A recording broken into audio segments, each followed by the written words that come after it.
그간 빌립보 강론을 통하여 오랜 시간 말씀을 드렸던 것처럼 바울 사도가 1차 로마 감옥에 있으면서 가장 의리의 교회, 가장 성경에서 칭찬할 만한 교회 중에 하나인 빌립보 교회 성도들에게 마지막으로 권면하면서 8절에 정말로 형제들아 무엇에든지 경건하며 무엇에든지 참되며 무엇에든지 옳으며 무엇에든지 정결하며 무엇에든지 사랑할 만하며 무엇에든지 칭찬할 만하며 무슨 덕이 있든지 무슨 기림이 있든지 이것들을 생각하라. 뭘 생각하라? 무슨 덕, 무슨 기림. 나의 어떤 형편과 호불호로 좌우하지 말고 어떠한 경우가 있더라도 앞에 말한 6가지 참 무슨 일이 있든지 참으로 경건함에서부터 무엇에든지 칭찬하며 이르기까지 이 6가지를 항상 생각하라는 겁니다. 세상에서 살든 가정에서 살든 교회에서 살든 이걸로 한번 자기를 한번 비춰보라는 겁니다. 참 경건하냐? 참 되냐? 참으로 정결하냐? 너 말과 너 심사가 옳으냐? 사랑할 만하냐? 사람에게 사랑할 만한 것도 중요하지만은 우선 수직적인 관계가 되지 않고 수평적인 관계가 되어서는 아니 되고 될 수도 없고, 그렇다고 수평적인 관계가 배제되고 무시되어서는 안 되지만은 그러나 우선은 하나님과 우리의 수직적인 관계, 그러므로 이 6가지는 가장 먼저 하나님 앞에서 이루어져야 그 다음에 하나님 앞에 정결해야 사람 앞에서 정결할 거 아닙니까?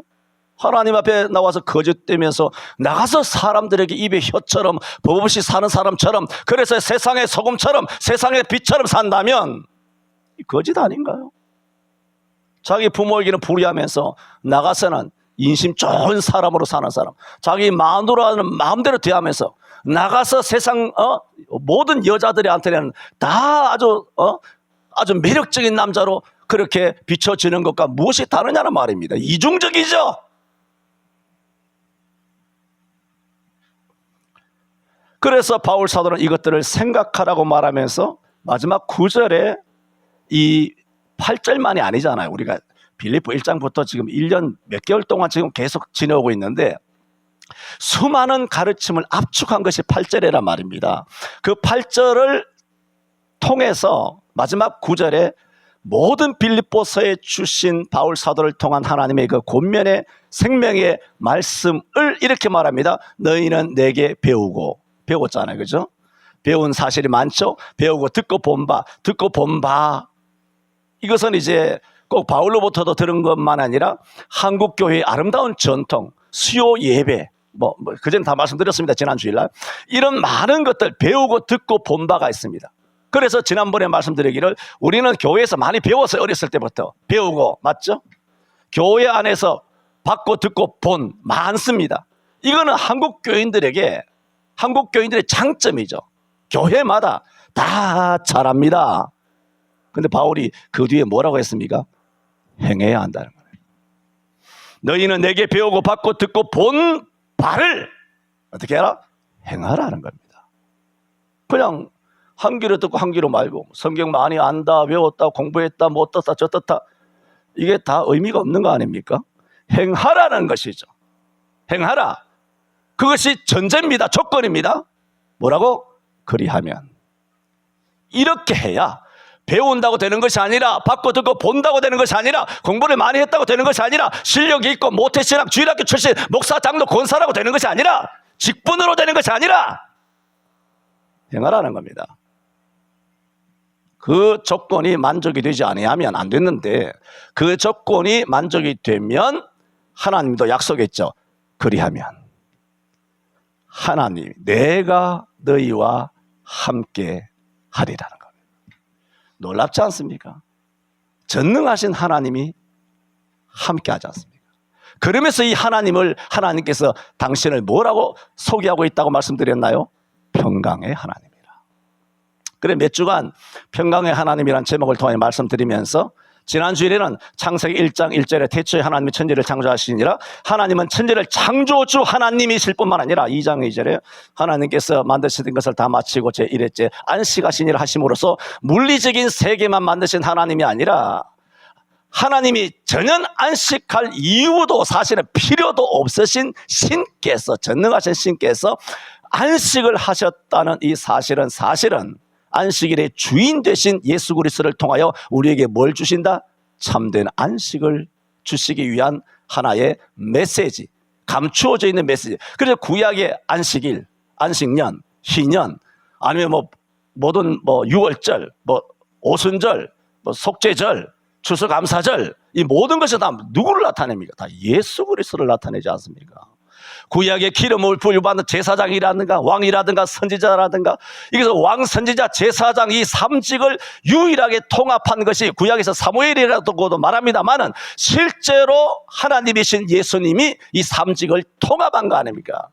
인간의 전인격, 의와 진리와 거룩을 통합하신 유일한 신께서 그런 사람의 몸을 입고 이 땅에 오신 거죠. 예수님은 누구다? 만왕의 왕으로, 또 멜기세덱의 반차를 이어받은 대제사장으로서, 그리고 하나님의 대언자인 선지자로서 이 땅에 내려오셨는데, 그분이 우리에게 뭘 주신다? 안식을 주신다. 지옥에서부터, 정죄와 송사에서부터, 죄책감에서부터, 질병에서부터, 고통과 근심과 염려와 불안과 공포로부터, 염려로부터, 우리의 좌절감과 패배감, 열패감으로부터, 우리의 모든 것에서부터 뭘 주신다? 안식을 주신다는 거예요. 그것을, 메시지를 담아내고 있는 것이다. 지난주일에 말씀을 드렸고, 지난주일만 말씀드렸나요? 지난 30년 세월 동안 수도 없이 말씀을 드려왔습니다만, 그러므로 지금 지난주일 평강의 하나님인데, 평강의 하나님을 설명하기 위해서 하나님에 대하여 잠깐 설명을 드린다 하면서 지난주일에 창세기 1장 1절과 2장 2절을 통하여 말씀을 드린 바가 있습니다. 이게 복습하기 때문에 말을 좀 빨리 하는 것이고, 평상시에도 말을 좀 빨리 할 경우들도 있습니다만은, 들을 사람 알아듣고 말씀할 사람 말고, 그렇게 해서 이제 지금 무슨 말입니까? 하나님은 어떤 하나님이냐? 천지만 창조하신 것이 아니라 우리 인간이 안식을 주시는데, 심적, 육체적, 정신적, 영적 안식도 주신 하나님이라는 겁니다. 그것을 성경에서 뭐라고 표현하느냐? 평강의 하나님이라 그렇게 표현한다고 말하면서, 사랑의 하나님 딱 하나의 단어로, 은혜의 하나님, 이런 단어로는 은혜의 하나님 한 번밖에 나오지 않아요. 하나님이 세상을 이처럼 사랑하사 우리가 먼저 하나님을 사랑한 것이 아니라 하나님이 우리를 먼저 사랑하셨다, 이런 사랑에 관한, 하나님은 사랑이시다는 말씀은 성경에 도배되어 있죠. 하나님은 은혜로우시다 도배되어 있습니다. 그러나 딱 하나의 단어로 평강의 하나님은 7번이나 나온다는 거예요. 하나님을 평강의 하나님이라고 딱 명명, 이름화된 것은 그만큼, 그렇다고 해서 사랑의 하나님, 구원의 하나님, 은혜의 하나님보다 평강의 하나님이 더 중요하다, 그게 아니죠. 이 하나님이 그 하나님이지 않습니까? 같은 우리 아버지신데, 오늘 본문이 그리하면 평강의 하나님이 너희와 함께 계시리라, 오늘 9절에 이 말씀이 있으므로, 오늘 이 말씀을 말씀하기 때문에 평강의 하나님의 특별히 초점을 맞추어서 말씀을 드린다는 것이지, 평강의 하나님이 은혜의 하나님보다 우월하다, 그거 아닙니다. 지금 오늘은 평강의 하나님이라 쓰여 있잖아요. 봐요. 평강의 하나님에 쓰여 있기 때문에 평강의 하나님을 강조하여 말씀을 드리면서, 지난 주일에는 평강의 하나님 말씀드리기 전에 하나님이 어떤 존재인가 잠깐 언급을 드렸단 말입니다. 자, 오늘 이제 그 하나님을 뭐라고 했느냐? 평강의 하나님이라고 했어요. 그래서 오늘 두 가지로 말씀드립니다. 첫째, 하나님은 평강의 하나님입니다. 그런데 평강의 하나님이라고 했을 때 우리가 주의해야 될 것은, 평강 그러면 뭔가 부드러운 느낌이 들지 않습니까? 그렇잖아요. 온화한 느낌이 있죠. 평화, 샬롬, 뭔가 그런 봄날의 따스한 햇살 같은 그런 느낌적인 그런 느낌을 가지게 됩니다. 그래서 사람들은 평강 그러면 이 평강이 얼마나 강력한지 몰라요. 여러분, 이 세상에서 가장 강력한 것이 태풍도 있고요, 지진도 있고요, 있지만은 바람도 있고요, 비도 있지만 제일 강력한 힘이 뭔가요? 물입니다. 전 세계의 70%를 차지하고 있는 것이 바다입니다. 이 물만큼 강력한 것이 없거든요. 물 보세요. 파도가 일대가 있고 뭐 태풍의 일대가 있고 하지만은, 그리고 흔히 말해서 해일 그래봐야 그냥 수면 10m, 수면으로 10m까지만 해일과 태풍이 일어나지, 그 밑에는 수천 메다의 그 수심 밑에 바다는 태풍이든 해일이든 간에 아무 관계없이 고요합니다. 이게 바다의 힘이거든요. 그래서 바다를 우습게 생각하다가 맨날 여름에 바다 낚시에 나가서 몇 사람 죽는 걸 보면서도 해마다 나가서 죽는다? 도방산 올라갔다가 북한산 올라가서 벼락 맞아 죽는 거, 떨어져 죽는 거 보면서도 9시 뉴스에 나잖아요. 뉴스에 나는 것만 한두 건이잖아요. 그런데 해마다 올라가서 떨어져 죽어요. 그것은 우리가 이 자연을 뭐 우상시하라는 것이 아니라, 자연을 뭐 두려워하라는 얘기가 아니죠. 지금 하나의 비유로 설명을 드리는 겁니다. 지금 평강을 설명했을 때 가장 우리들에게, 가장 우리 주위에 우리 생활에서 가장 가까이 오는 그 물질이 뭐냐? 단연 물입니다. 물만큼 평강이 없습니다. 잔잔하죠. 여러분, 비가 떨어지는 호수를 한번 보세요. 비가 떨어지는 한강, 맨날 이 한강을 한번 보세요. 이런 거, 비가 떨어지는 것을 한강변으로 우리가 드라이브를 해가면서 이렇게 쭉 가면 정말 전 세계에 이런 아름다운 도시가 없어요. 이런 멋진 한강을 끼고 있는 이 수도 서울에 우리가 살고 있는 것이 얼마나 그렇다고 뭐 전라도, 경상도 살고 있는 것이 복되지 않다는 것이 아니라 그렇다는 것입니다. 왜?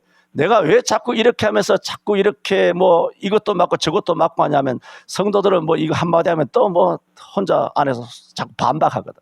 뭐 그럼 전라도 사람 죽으란 말이냐, 경상도 사람 죽으란 말이냐, 뭐 시골 깡촌에 있는 사람 죽으란 말이냐. 우리 아버지는 뭐 저 강원도 계시는데 서울에 있으면 뭐 복이 있냐, 뭐 서울에서도 뭐 지옥 같다더라, 뭐 그런 논리를, 뭐 아주 개논리를 펴는 인간들이 많기 때문에 설교하다고 자꾸 변명하고 가지치고 이렇게 여러분 이해를 돕기 위해서 말이 길어지고는 있습니다만, 어쨌든 간에 우리에게 가장 평강과 일치되는 것이 물이에요.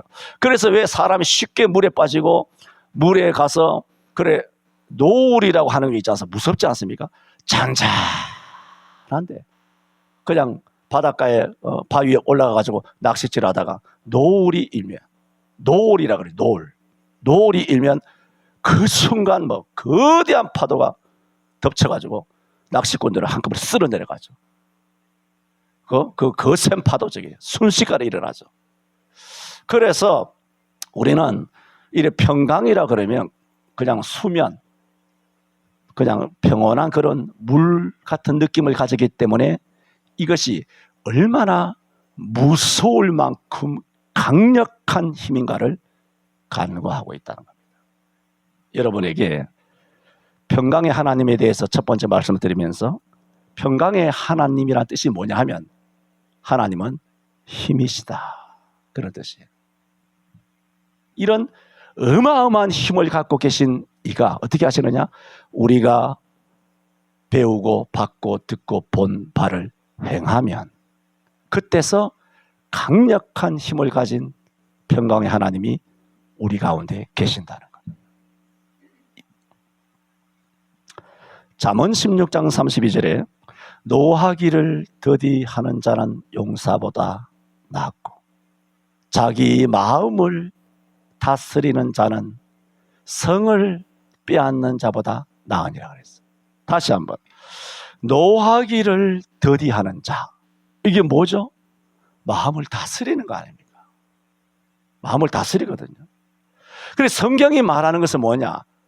하나님의 평강이 있다는 겁니다. 그러면 이 마음이 다스려진다는 거죠. 이렇게 하나님의 힘으로 마음이 다스려지는 것이 어느 정도냐 하면 용사보다 낫다는 거죠. 여러분, 용사가 대단하지 않습니까? 뭐 중국의 삼국지도 봐도 그렇습니다만은 우리나라에도 옛날 뭐 조선 고려 시대 때 아니면 뭐 근 현대 시대 때도 마찬가지입니다만은 이런 용사들은 굉장한 그런 어떤 피지컬도 있고 전투 능력이 상상을 초월합니다. 예를 들어 우리 어렸을 때뿐만 아니라 옛날 뭐 군대도 마찬가지입니다만은 그야말로 산악 작전에서 당시 우리가 20대 때 당시 그때는 공수부대를 했는데 요즘 뭐라고 부르는지 모르겠습니다만 그 당시 공수부대원 1명하고 일반 그냥 보병들 100명하고 100대 1로 붙어도 산악전투에서 공수부대원이 이긴다 그랬어요. 1대 100. 인정됩니까? 우리 공수특공대 출신 인정되나? 요즘은 모르겠습니다만 아버지는 공수부대 출신이지 아들은 뭐라 그러나? 특공대 그러나? 특공대 출신이지. 그러니까 이제 쟁쟁한 그런 군인들이죠. 옛날 공수부대 아버지 때 그런 공수부대는 100대 1로 붙어도 우리가 일반 보병이 진다 할 정도로 그 용사 힘은 굉장합니다. 굉장하죠. 보세요. 1, 2, 4군이 김수군이 나중에 목사가 돼서 이번에 얼마 전에 돌아가셨다는 뉴스를 봤습니다만은 그 청와대 박정희 시하려고 산을 넘어와가지고 했던 1, 2, 4군 부대가 그 산악을 타고 넘어와서 청와대까지 막 들어오는 그 굉장한 극도의 훈련을 받은 우리나라로 같으면 옛날에 실미더 같은 그런 애들이 되겠습니다만 HID 같은 그런 부대들 그런 부대원들의 능력은 굉장하죠. 손만 딱 그들은 담을 날아다닙니다. 손이 닿으면 날아가죠. 실제로 굉장한 그런 능력이 있는 친구들이죠. 걔네들은. 그런 자기 노하기를 더디하는 자. 이게 용사하고 비교가 되나요? 막 화를 내다가도 참는 거예요. 이게 강력한 무서운 용사보다 낫다는 거예요. 자기 마음을 또 더 나아가서 이제 더 강조가 되죠. 하나의 용사가 아니라 자기 마음을 다스리는 자는 성을 빼앗는 자보다 낫다. 여러분, 우리가 사극도 보고 옛날 역사도 돌아봅니다만은 이 공성전을 한다는 것은 피가 마른다. 이 표현이 틀린 말이에요. 어떠냐? 핏물이 강을 이룬다. 이게 정답이거든요. 공성전은 수천 수만 명이 피가 막 절절절 진짜 흘러 넘칩니다. 그 정도 해야 성을 뺏어요. 그런데 성경이 과장법일까요? 은유나 비유법일까요? 시적이가 문학일까요? 아닙니다. 실제적으로 잠언 16장 32절에는 자기의 마음을 다스리는 자는 성을 어마어마한 피를 흘려서 성을 빼앗는 자보다 낫다. 그렇게 말해요.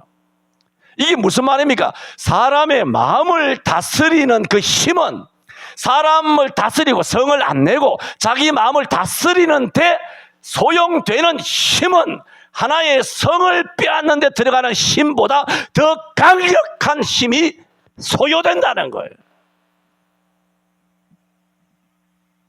그런 강력한 힘, 그런 어마어마한 힘이 어디서 오느냐? 평강의 하나님에게서 오는 줄로 믿습니다. 오늘 그걸 말하는 겁니다. 놀랍지 않습니까? 안 놀랍니까? 나만 놀라운가? 그래서 7절에 앞절이잖아요. 우리가 지난번에 배웠던 17절에 그냥 7절에요. 그리하면 모든 지각에 뛰어난 하나님의 평강이 뭐라고 그래요? 그리스도 예수 안에서 너희 마음과 생각을 지키신다는 거예요. 여러분의 집을 세포도 한 마리 지킬 수 있습니까? 지금 문재인이고 윤석열이고 지금 요즘 법이 바뀌어가지고 이 사람들이 퇴거야 은퇴야 이래 나가게 되면 자연인으로 나가게 되면 법으로 그 경호원이 60명인가 70명인가 따라 나가잖아요. 문재인 때부터 엄청난 경호원이 붙기 시작했잖아요. 그리고 윤석열도 아마 70명이 경호원이 그렇게 될 거예요. 그 법이 그렇게 바뀌어가지고 그 70명의 그 경호원은 대단하지 않습니까? 공수특전단 출신들, HID 출신들, UDT 출신들, 엄청난 특공물수를 하는 사격도 백발백중하는 이런 친구들만 70명이 딱 모여가지고 한 사람을 지킨단 말입니다. 그걸 지킬 수 있습니까? 누구도 암살하는 사람이 없으니까 지키지. 진짜 여러분 가정에 10사람이 도둑 하나 못 지킨다 그러잖아요. 실제로 누군가 암살하려고 그러면 첩첩이 그렇게 방어를 해도 막을 수가 없습니다. 그런데 우리의 마음과 생각을 지키려면 얼마나 강력한 힘이 필요한데, 그것이 하나님의 평강이 너희 마음과 생각을 지키시리라 했습니다. 저는 오늘 이 말씀을 통해서 오늘 9절에 있는, 그리고 7절에 있는, 그리하면 모든 지각에 뛰어난 하나님의 평강이 너희 마음과 생각을 지키시리라. 그리하면 평강의 하나님이 너희와 함께 계시리라. 오늘 이 빌립보 4장 7절과 9절에 있는 평강의 하나님을 설교를 통하여 풀어 놓아서 이 말씀이 여러분의 심령 속에 능력으로 역사하여 여러분의 마음과 생각을 일생토록 지켜주시기를 바랍니다. 여러분 아시는 것처럼 예수를 믿어도 예수 안 믿는 사람 말할 것도 없고, 수많은 사람들은 오늘 현대사회에서 좌절하며 살아갑니다. 염려하며 근심하며 불안해합니다.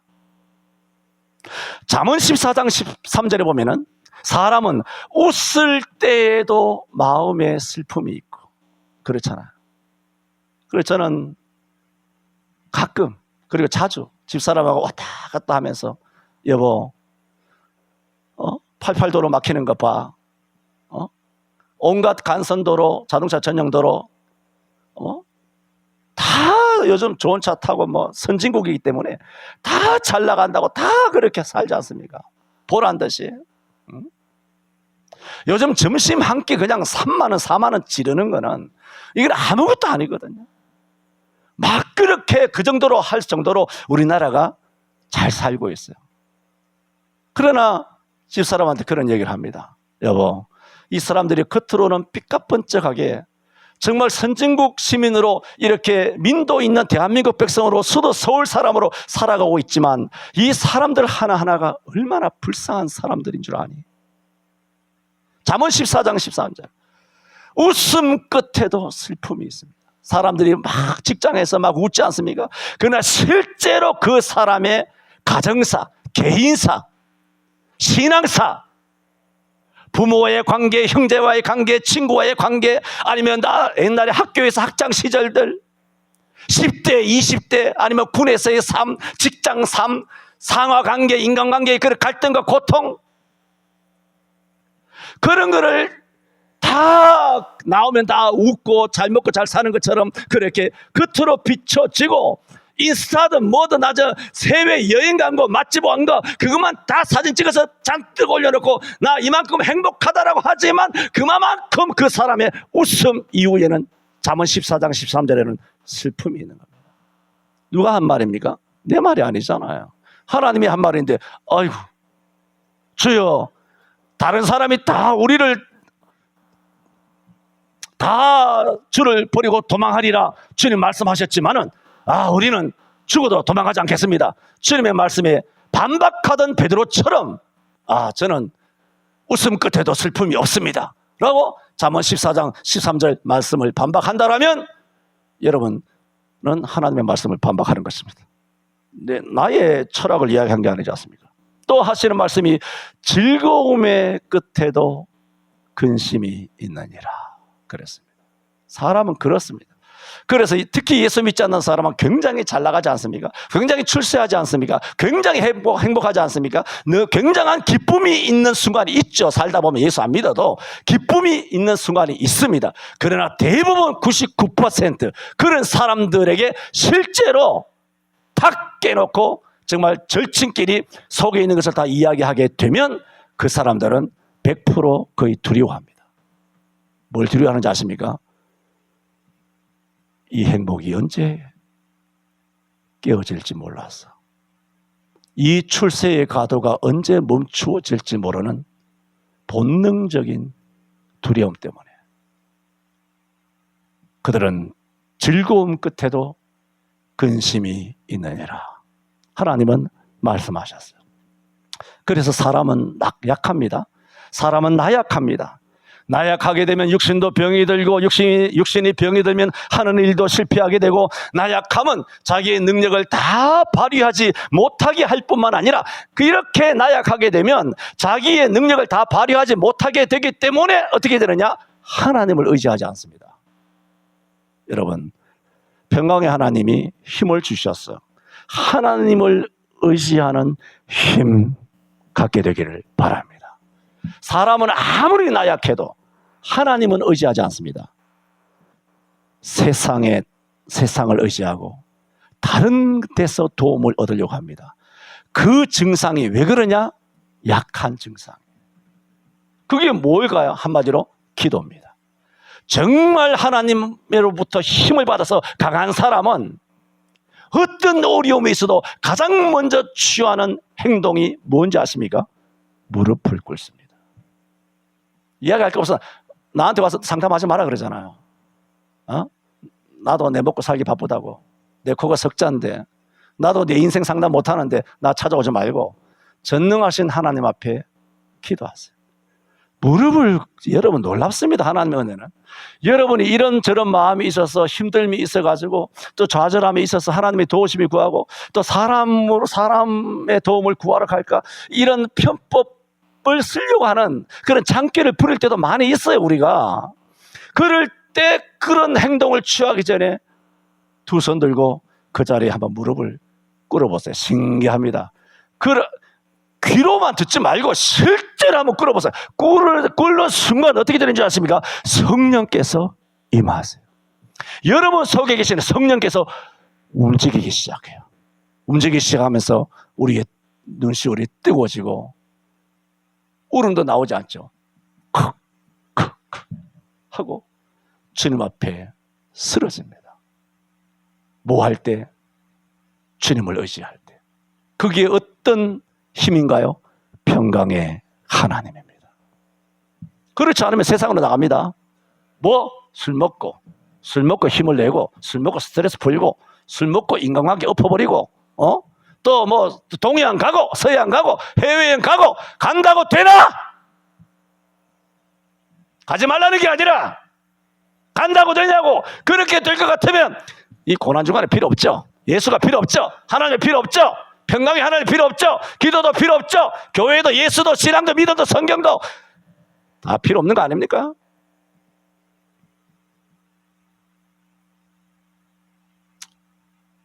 여기까지 합시다.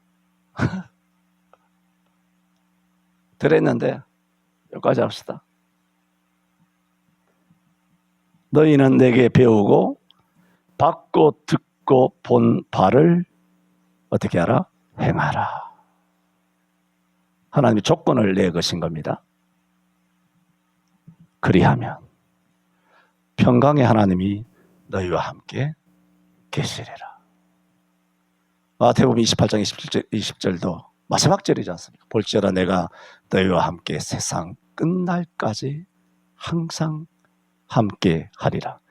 그 하나님이 뭐다? 빌립보 4장 9절에는 평강의 하나님이다. 기도합니다. 아버지, 우리와 함께하여 주심을 감사드립니다. 어떠한 경우에도 평강의 하나님의 힘을 입기 위하여 무슨 일이 있어도 먼저 아버지 앞에 무릎을 꿇게 하여 주옵소서. 예수님 이름으로 기도하옵나이다. 아멘.